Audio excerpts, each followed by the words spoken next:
Huyai bin Akhtab.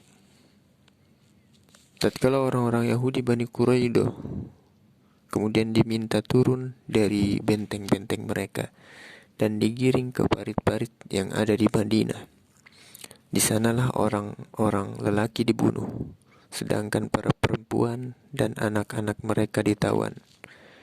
Di antara orang-orang yang digiring untuk dibunuh terdapat Huyai bin Akhtab, yang mana Huyai bin Akhtab adalah orang yang menghasut Bani Quraidah untuk melakukan pengkhianatan dan melanggar perjanjian. Ibnu Ishaq meriwayatkan bahwa dia dibawa ke hadapan Rasulullah SAW dengan kedua tangannya diikat ke tengkuknya.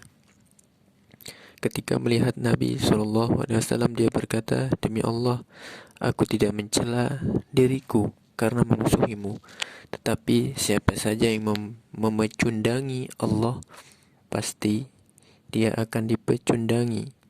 Dia kemudian duduk lalu dipancung lehernya.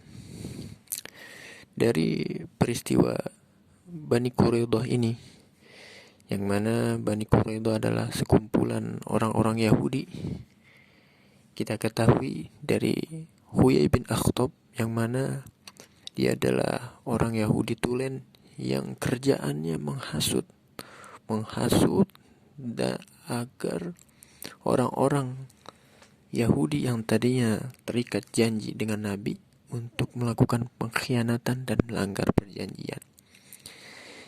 Jadi kita dapati kalau ada orang-orang yang sukanya melakukan pengkhianatan dan melanggar perjanjian, maka dia bisa jadi adalah saudara-saudaranya masih bagian dari orang-orang Yahudi, atau sifatnya lebih condong kepada orang-orang Yahudi.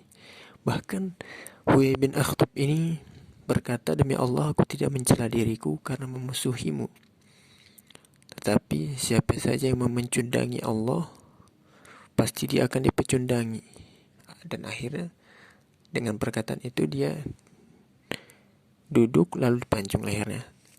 Anehnya, orang Yahudi ini, Huyai bin Akhtab, dia sudah melakukan kesalahan, tapi dia tidak pernah merasa salah atas kelakuannya. Bahkan merasa dirinya benar sendiri. Padahal jelas-jelas dia telah melakukan pengkhianatan, bahkan menghasut orang-orang Bani Quraidah untuk melakukan pengkhianatan dan melanggar janji. Tapi hebatnya, dia pun tidak pernah merasa bersalah sedikit pun sampai akhir hayatnya.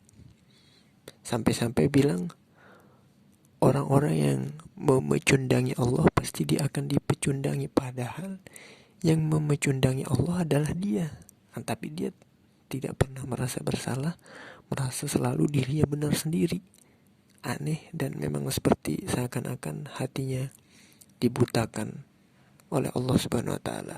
Itulah sebab akibat dari orang yang selalu melakukan pengkhianatan dan melanggar perjanjian di muka bumi ini.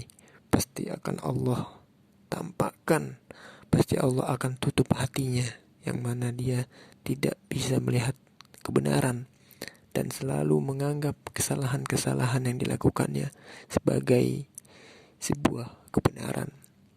Waliyadzubillah.